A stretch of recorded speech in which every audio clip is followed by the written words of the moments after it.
Good evening, everyone. Welcome to the Titusville Community Redevelopment Agency meeting of May 8th, 2018 at 5:30. We have a quorum. I'll call this meeting to order. I see no ministers out there. Please join me in a moment of silence.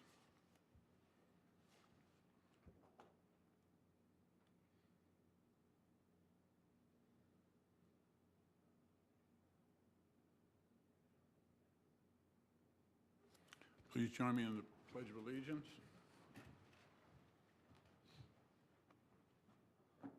I pledge allegiance to the flag of the United States of America and to the republic for which it stands, one nation, under God, indivisible, with liberty and justice for all. First order of business is approval of minutes from April 10th. I'd move to approve the minutes of April 10th. I have a motion. Can I have a second? Second. I have a motion in 3 seconds. We'll give you the honor, sir, of the second. No, that's all right. So is everybody else. A motion and a second. Any further discussion? If not, all those in favor say yes. Yes. Any opposed, like sign, passes unanimously. We have no special recognitions or presentations. Old business, fiscal year 2019 preliminary budget update. Yes, sir. Agenda item 7A. At the April 2018 CRA meeting, the CRA board provided direction relating to the drafting of the 2019 budget. The deadline to submit the draft for the CRA budget to the City Finance Department was 7 May 2018. Staff is providing this preliminary budget update to the CRA board as the city budget process is underway. And staff recommends that you accept this preliminary budget update. Are there any questions? I got a question. I see none. Do I have a motion? I got a question. Yes, sir. I see but it's very consistent with what we talked about. But in the next couple months, are you bringing back to us, Mr. Ford, the way we're going to authorize the grant program? Yes, sir. I anticipate it'll be next month. We'll have the grant programs, plural, before you. Right, plural. Okay, thanks. Any other questions? If not, I'll accept the motion to accept the preliminary budget for 2019 update. I'd move to accept the preliminary budget update. And can I have a second? Second. I have a motion and a second. Any further discussion? All those in favor say yes. Yes. Any opposed, like sign, passes unanimously. New business, traffic signal box art in the downtown CRA. Agenda item 8A. Traffic signal boxes are typically silver metal boxes found at traffic light intersections. Many times these traffic signal boxes are tagged with graffiti, event posters, and business promotional flyers. Cities have begun beautifying these metal boxes by having them wrapped with anti-graffiti vinyl and art created by local artists. In your packet, we had provided several examples of these for you. Staff would like to partner with Greater Titusville Renaissance to bring these wraps to US 1 corridor within the CRA district. It's envisioned that the GTR would help to connect with local artists and provide designs for traffic signal boxes, and that the CRA would provide funding for the creation of art wraps and submit the permit to the Florida Department of Transportation, as applications must come from government jurisdictions. There are currently 8 traffic signal boxes located at the traffic signal intersections on Washington Avenue and Hopkins Avenue between Grace and Garden Streets. The vinyl art wraps cost approximately $400 per box. The approximate total cost of the wraps for 8 signal boxes is $3,200. The art wraps would need to obtain permits from the Florida Department of Transportation as discussed. There are sufficient funds in the budget to cover the estimated cost of these traffic signal boxes. Staff recommends the approval of the CRA partnering with the Greater Titusville Renaissance to create a traffic signal box art program. Thank you, sir. Member Nelson? Tim, just out of curiosity, what about partnering directly with the Titusville Art League? Wouldn't that make more sense? That's a possibility. It just thought to me that my understanding was that the Greater Titusville Renaissance was already working on this, and they've been involved with art festivals in the past, with the Art and Algorithms and the Playa Linda Art Festival coming before us, so I thought Yeah. that would be a good partner. I understand, but I mean, Titusville Art League's there, they could actually do like a contest to see who wins first prize. Right, and then that's what was done with the other communities in the articles. They basically partnered and then worked with local art leagues to do the contest. Okay. So it can still incorporate using the art league. I mean, between the city, it'd be a three-way partnership. So we're not really paying the Greater Titusville Renaissance to do it, We're they're the just using conduit. them as a conduit to provide, the art and the contest instead of using it through the government, just since Yeah. they're, all right. Well, it's easier. Right. And the other question I had is, it looked like the boxes in Orlando were actually painted. It wasn't a wrap. I don't think.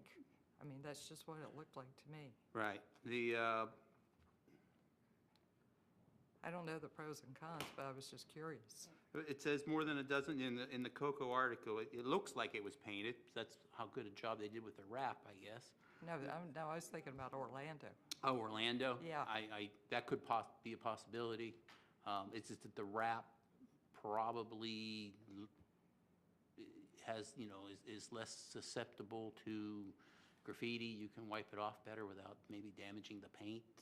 It's actually Okay. plastic. Yeah. They do it to cars and everything else, so Painted it, it's, they can get it off without destroying the picture. and Yeah, that might be better. it's easy, I would just so- sort of like to And see if us- somebody paints over it, you have the ability to wipe it off without hurting possibly the paint underneath of it. I mean, it depends, Okay, so. that makes sense. I would just sort of like to see if the Titusville Art League would be interested. I mean, Okay. before we say yay, nay. Well, Let's they see can what probably- everybody else thinks. Yeah, because they also work with the Yeah. GTR, right? So there's a Yeah. possibility that the Art League will join in with it, which would be great. I do have another light, Member Stokel. Yeah, I love this idea. I would just like to request if we could potentially, moving forward, look into some parameters, whether or not that wants to be a certain theme around nature. If we want to do just pictures, and maybe stay away. I see one of the ones on here has some words, just to be a little bit proactive. We would have to bring that back to you all for approval. We Okay. don't want to get into what has happened down in O'Galley and Melbourne with one of their murals. Right. So- After the fact, looking back at it rather than. Right, make sure that, that it doesn't cause any problems. Correct. Yes, that's where I was going with that. Okay. And we can certainly take guidance from the CRA board and give us left and right parameters, nature and space, or whatever you choose to do. And you perhaps say, no political things or whatever, Right. but that's kind of the guidance that we would hope the board can provide us before we begin this journey. Okay. Vice Chairman? Thank you. And along that line, specific to that, the art, whatever somebody comes up with, that's great. It will be 1,000 times more creative than what I would come up with. The only thing is that I would hope to put some kind of, right, so history, nature, space. we're gonna throw Exactly. Bikes in there. I'm just saying, they can do whichever one they want. They can do whatever, but whatever we're putting forward that we are as a town, if it's birds, it's bird, whatever those case may be, but I would be comfortable with that, and I think it would just fit. You mean like a theme for the whole thing?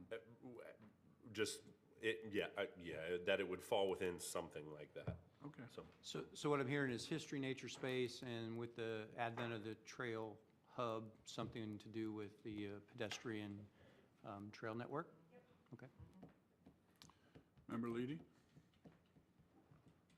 I was just going to respond to Member Nelson. She said before the A's and A's. I think this is great. I like the ideas that you guys, some of these ideas, just little things like this make things really nice. And I'm prepared to support that tonight, but I think with the caveat that you reach out to the Titusville Art League and get them involved. I think that would be good, and they could have a contest. You can even maybe reach out to Titusville High School, don't they have an art department? And so that'd be something. Anyone else? Okay, can I have a motion? Motion to recommend approval of the CRA partnering with Greater Titusville Renaissance to create a traffic signal box art program, and you can add whatever you want on that. We would recommend the approval of the CRA partnering with Greater Titusville Renaissance to create a traffic signal box art program with the caveat that they reach out to the Titusville Art League and see if they are interested in being the partner. I have a motion, do I have a second? Second. I have a motion and a second, any further discussion? All those in favor say yes. Yes. Any opposed? Passes unanimously. Next item, sir. Agenda item 8B, during both hurricanes Matthew and Irma, the Commons parking lot lighting system suffered significant damage and loss of light poles. In order to repair and improve the lighting system to current standards, the city has chosen to replace all the existing lighting system with LED lighting and code coverage. The city solicited bids for the common parking lot improvements under bid 18B031 on 12 March 2018. 8 firms obtained bid documents out of the 422 firms notified. 4 submitted bid proposals, which were opened on 6 April 18. The results are listed in your packet.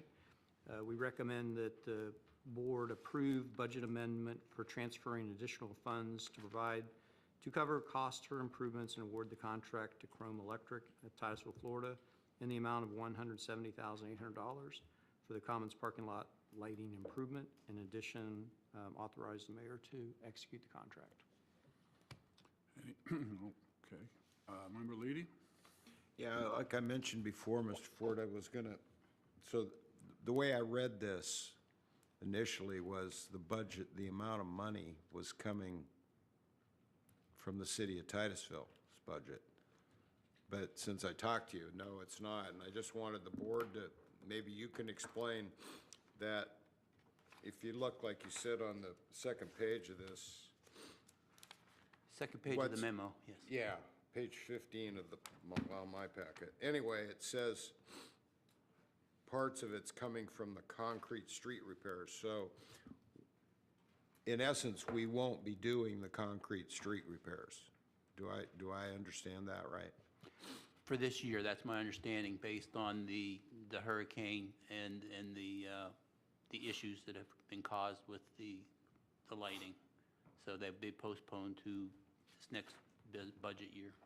Okay. Anything further, sir? Okay. Anyone else? I see no lights. Take a motion, please. I move that we approve budget amendment transferring additional funds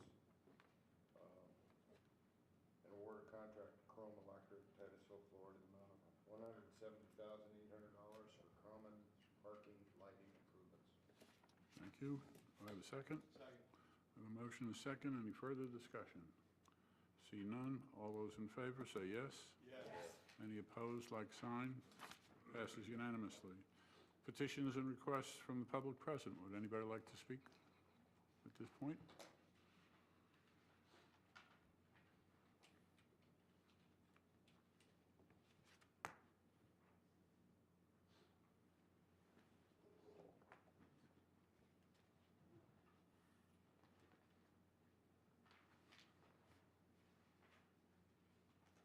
Good evening, sir.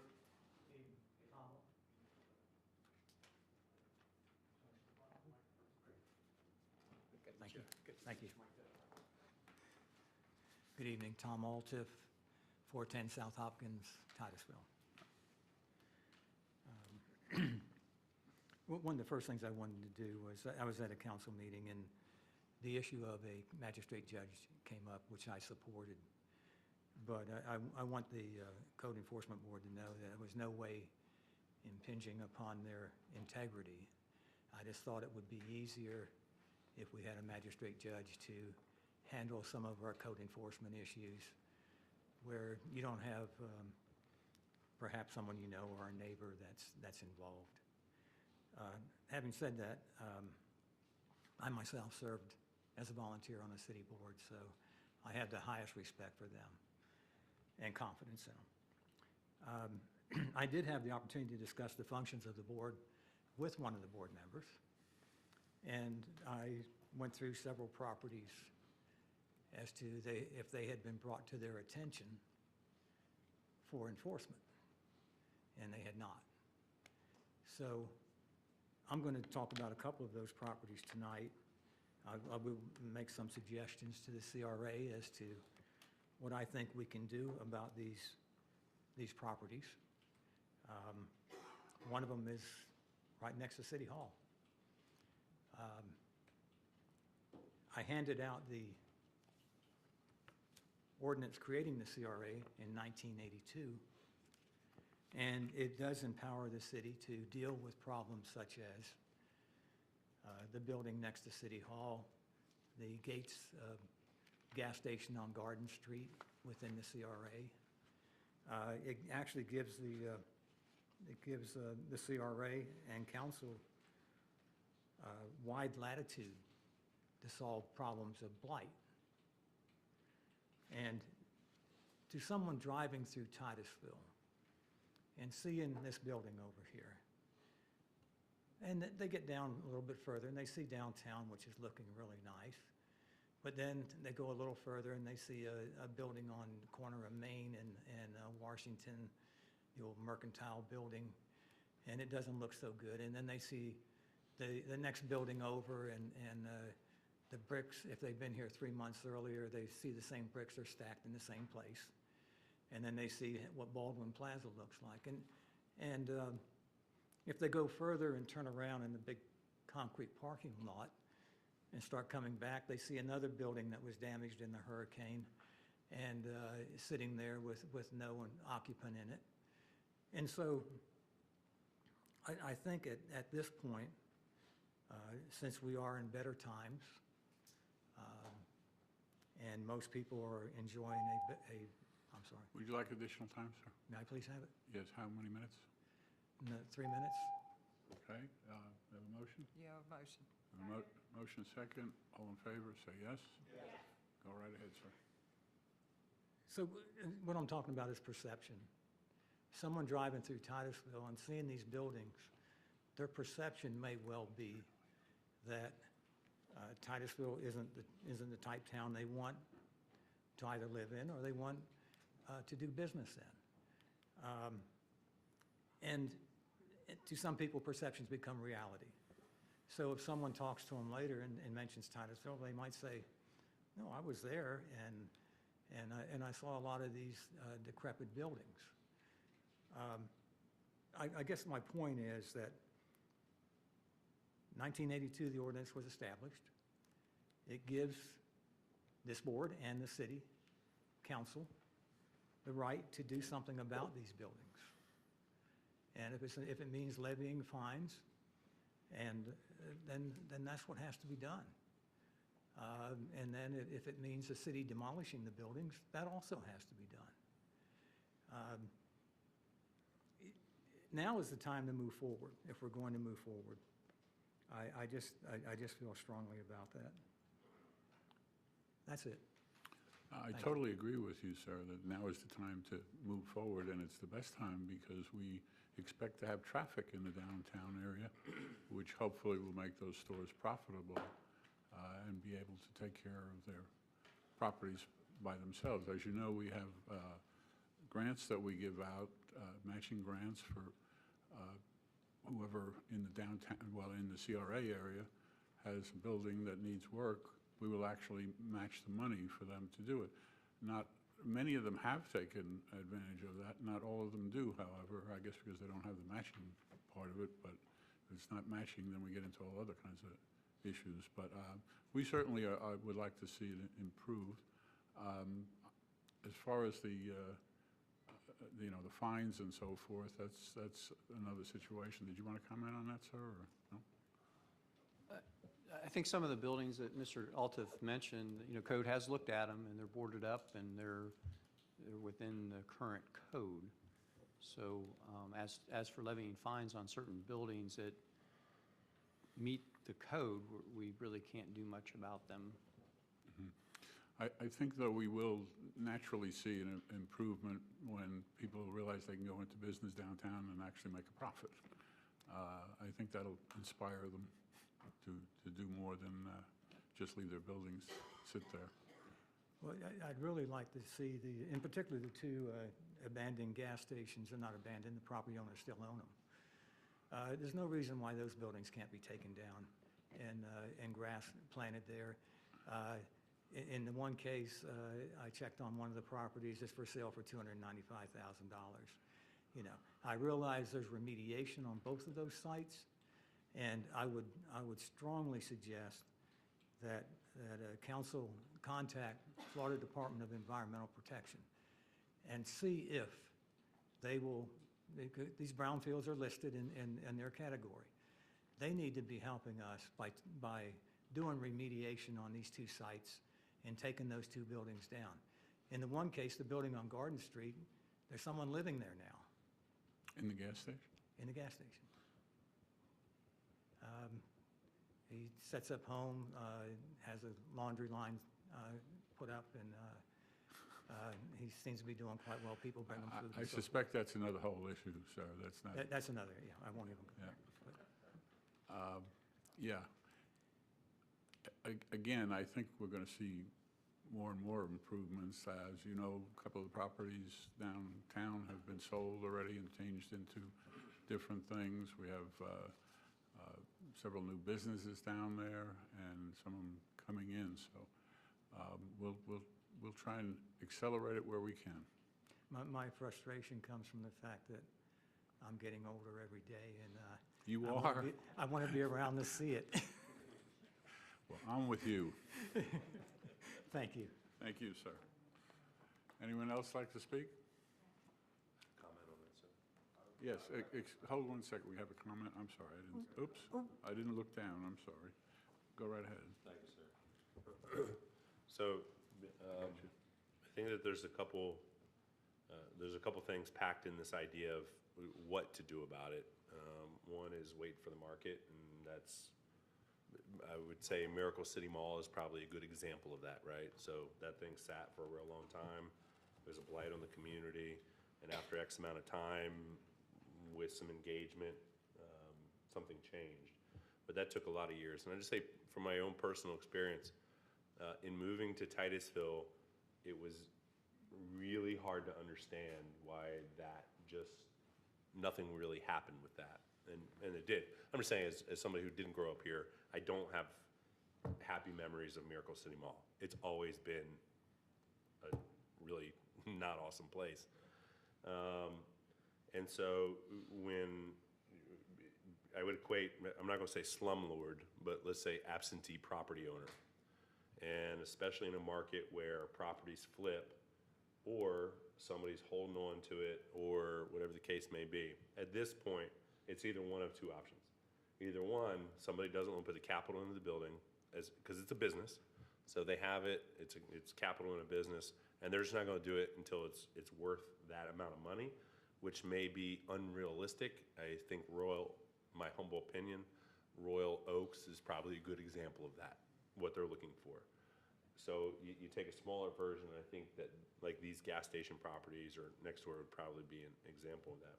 So one is just the market is not going to turn that in an expedient manner. So the question is, as a city, what can we do about it?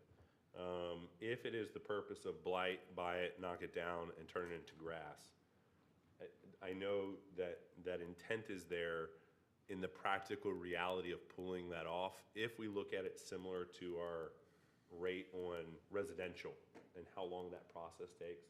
Like as a residential home, it's halfway burned out, we've cited the heck out of it, and you go through that process. That is a very long process. It's years in the making. I believe it to be years in the making when we take a property and then bulldoze that thing. And there is probably a list of properties, I think, that are on the list but not funded. So I'm just trying to get a practical reality of they've been identified, we all know it, they've been fined, but the process and the funding is always an issue. So if we're purchasing the properties, I think that we would probably run into that same issue where we could go through that whole thing, but it would still be extensive at best. I believe that step one is pulling the owner out of the dark.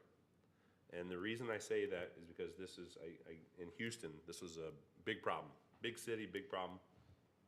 You got people that flip properties, they could care less about anything about that property until it makes money for them.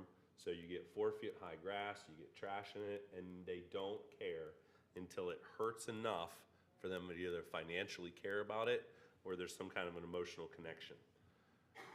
The financial crunch, I would be definitely willing to look at, are there some things from a code that we could codify to enhance or maybe shrink the latitude a property has, especially on our thoroughfares. So years ago, we talked about, our gateways. I mean, they gotta be tight. So I would be willing to look at code adjustments specifically to properties on our highways, our gateways, just to see if they need to be a bit more stringent. But the second one, and I think that this one is easy, I think it's easier than not. I love the idea of having a sign in front of the property that's about 4 foot by 6 foot that tells you who the property owner is. Really big. Really big. This person owns this property, contact, whatever. And that gives people, and this worked in Houston. And all of a sudden, when they get phone calls from the neighbors have now some recourse, because most people aren't going to go dive in public record. They can go to the website and try to go find it. They're probably not.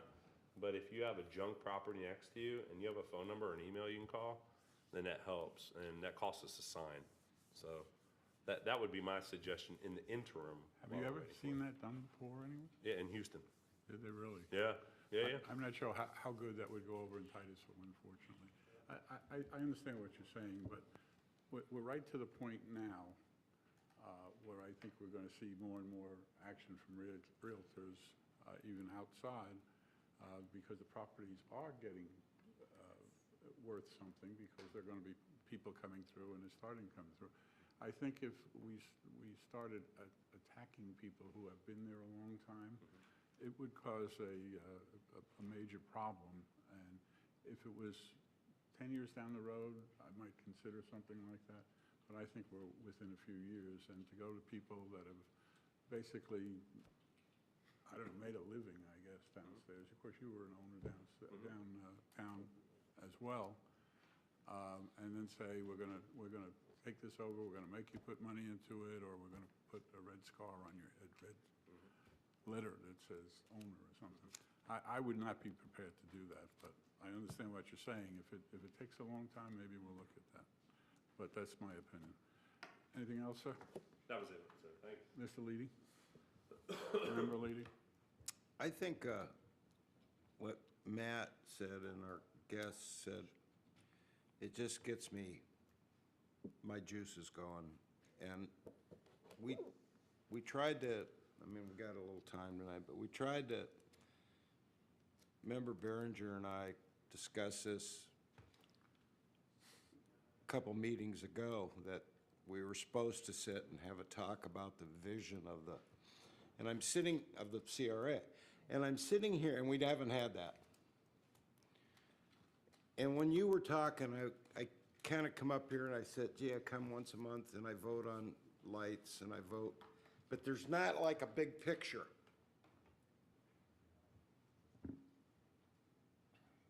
Now, I read this couple members have said already, and I first asked the city attorney, ordinance, City of Titusville. Carry out plans for a program of voluntary or compulsory repair and rehabilitation.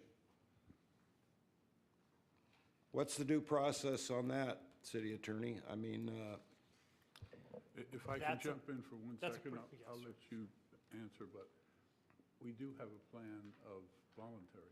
We've had it for years. Okay, I'm can I- just- I'm just putting that point in. You I can- understand. now You can answer whatever you would like. That's a fairly broad and general statement, so Yes. to ask what process goes along with that. There are varying processes depending on what path you want to take.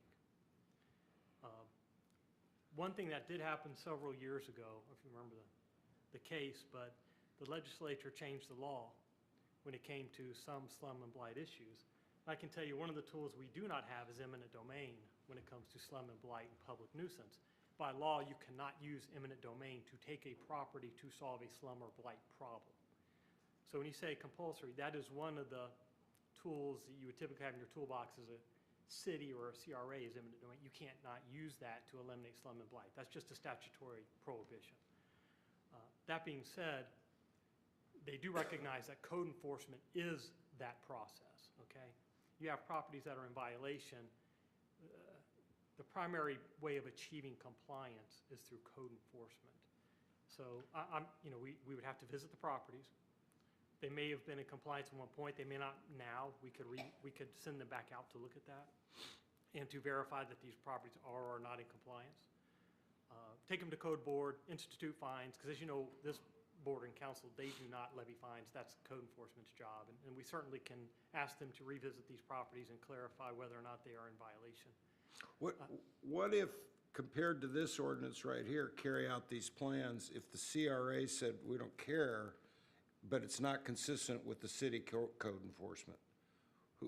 How would that work? In other words, we see a building, we want it, but it's not, Well, one thing council can do, and it's the resolution and necessity process, okay? That is, we send code out, they'll identify if this is this property is either in violation or whether it's a nuisance property. And we've done this with other properties in the town. Back in the day, it was the Gray Coach, or, it was a burned-out house on Olive, or, the Inspiration Village. And we've had nuisance properties that we needed to abate. And we do have a process in our code to handle that, and that's not a voluntary process that is an enforcement process. And council can determine a property as being a nuisance, and that's the list that I believe Member Behringer was alluding to, that we have a list of properties that have been declared nuisance properties.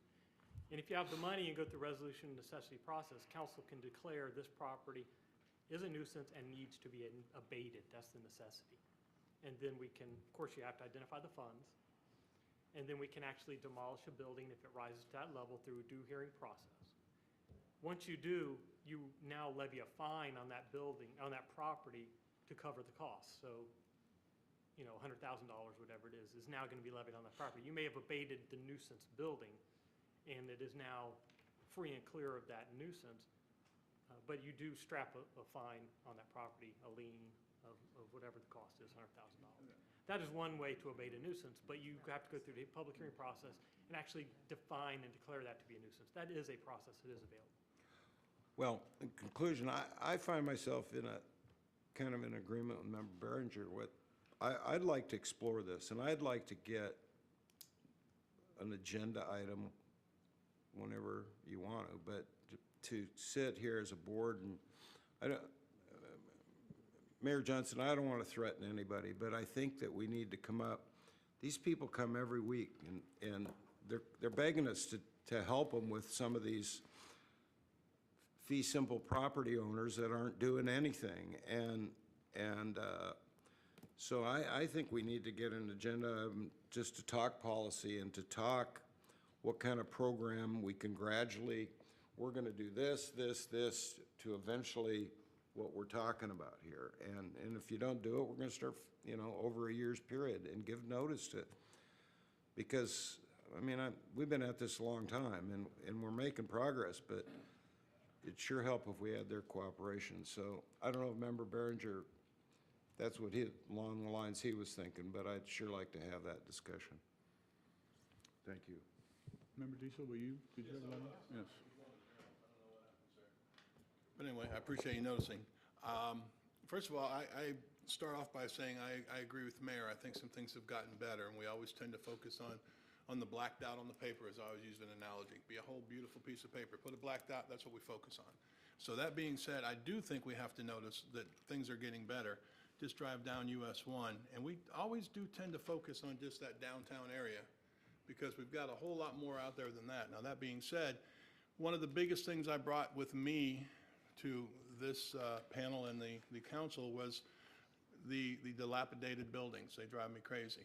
And I hear you with some great information all the time. I could sit and listen to you for a long time. But that being said, when I first came in, and there's things we want. There's certain restaurants that, through my running just 18 months ago, there's certain restaurants we'd like to have come in, and there's certain stores we want to come in, and there's buildings we want gone. And the first thing you find out is you can't do all that. You have this ownership issue. And the first one that really hit me is, and Member Berenger already mentioned it, was Royal Oak. That we had a whole bunch of people here, and there's a lot of stuff, and there's nobody up here that doesn't want to solve all these problems. But we don't own Royal Oak. I'll just use that as an example. So we can't go in there and just say, okay, do this, this, and this, and we want you to move that. We want you to build a new golf course over here, and on this side, we want you to do this. We can't do those things. I don't really know the answer to the Gates gas station. It drives me nuts as well. I feel like going out there with my own paint, at least painting it up, asphalting it over, get something done. I don't know about the drastic move of putting somebody's name on it, but I'm really willing to listen to whatever it's going to take, because what I heard over and over and what I ran with and felt like one of the reasons I wanted to run was, let's clean this up. And I appreciate you bringing, the paper, right. So I think I learned some things just reading that. So that being said, there's some really positive things going on out there. There's some things that really frustrate me. And if we're going to run and sit here 2 years or 4 years or whatever as people can sit here, I would hope that we can make some moves, whatever that may be. But the problem, of course, is the reality of we can't buy all the properties that are in trouble and fix them all up and get it looking different. But I'm certainly willing to, let's go. Thank you. Member Nelson? I would be interested in seeing code enforcement go back, especially to the Gate Station. If you got a homeless guy living there, then somehow he's getting in, maybe something that code enforcement can address. And Yes, ma'am, we'll take a look at both properties that Mr. Alter Okay. brought up, yeah. And then secondly, I'd sort of like to see if maybe Mr. Broom would look at Houston and see what they did. Have you looked at it? I have not looked at Houston, That's an interesting concept. but we're ready, willing, and able to look at any options and bring it back to this board and to council on ways to deal with derelict properties in the CRA. It would be- One of the issues with the sign, of course, that pops up is, you're trespassing now. Yeah. You're putting signs on people's property that is not our property. Right. So there are some things you're going to have to look at. But We that could being put it said, we on. have no problem exploring all those options. I would like to see those options explored. We could always put the sign on the property next door with an arrow. Come on, Richard. No, you can't. No? Yes, ma'am. Come on, Walt. If this board is interested, we can certainly explore I'm just any curious. avenues to deal with the derelict properties in the CRA. I mean, because you're right, Tom's right. I mean, you go down the road, and I can think of, it's not that many, but it's a handful that, just sit there. Sure, we'll look at the two identified tonight, and we can report back and work with the city manager, of course, on who the owner is, send code back out there, get an update on the conditions of the property, and explore maybe other creative ways to handle those properties. We'd be glad to do that. Thank you. And there are issues that I don't think everybody realizes, like the gas station. It's not an issue if somebody's living in there and shouldn't be. That's easy. But to buy that piece of property, they really should pay you to take a piece of property like that, because it takes mitigation because of the underground gas and so forth, and it all has to be taken out, and that has to be taken out and they burn the dirt to get the oil out of it. I don't think they put it back, but whatever they do with it. But it's a major investment in the property, so that's part of the problem with those gas stations. Probably going to cost more to fix it than it is to buy it. More Oh, than yeah. what it's worth. Absolutely. The Yeah. price is nothing compared to the mitigation. And we do have another one that I mentioned the other day at my meeting with the city manager and the attorney up on Main Street that has all the signs on it. I don't know if you, when you're coming back then, it's kind of next to Len's up there, Len's Automotive, Main Okay. Street on the other side, just up by the railroad. Okay. And that was, yeah, you know that one, don't you, Deb? Yeah.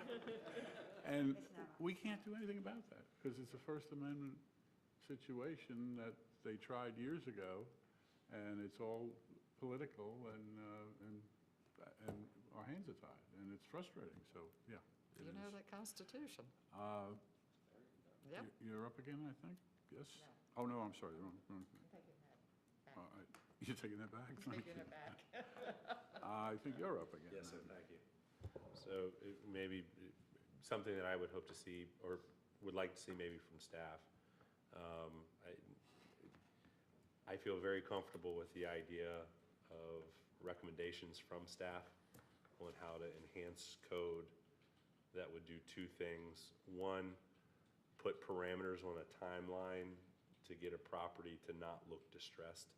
So whatever recommendation staff may come across, like how long will we give somebody to get a property at that point? And then the second, what's a baseline for a property? And just if there are any recommendations on, are there adjustments that we may be able to make as a council? I believe those processes are already in place. Perhaps we could have the code, Mr. Tollison come speak to City Council and describe those processes to you. Okay, I see one more light. No, that's your light. Thanks, sir. Anyone else like to speak on the petitions and requests? Yes, ma'am. Hi, good evening, Debbie Schuler, 422 Julia Street. Tom has hit it on the mark, and I think he's looking for proactive from this board too, which y'all are right on target. But pride is real important. In good times or in bad, and realtors in good times or in bad. We live here, the people that live here have pride in their property. So it doesn't matter if it's a good year or bad year. We've seen it go up and down. We've seen all the, the good times and the bad times. So it's taking pride in your ownership. So I think if we can consider putting steps in place. They're there. They're in good times and bad times. So we don't have to look at, burned down buildings and paper in the windows that, have water damage and the image. So that's great. It's great that you're looking into it. And don't forget, Friday Night Live is this Friday, the second annual Busker Fest. Thanks. Thank you. Anyone else? I don't see anybody coming forward. Executive Director's report, sir? Yes, sir. I just have an update on our project list, all information items, no action items, and then your requested spreadsheets on the last part of that. So subject to your questions, that concludes my... Any questions for the Executive Director? I see none, sir. With that, we have done everything required. I call this meeting adjourned.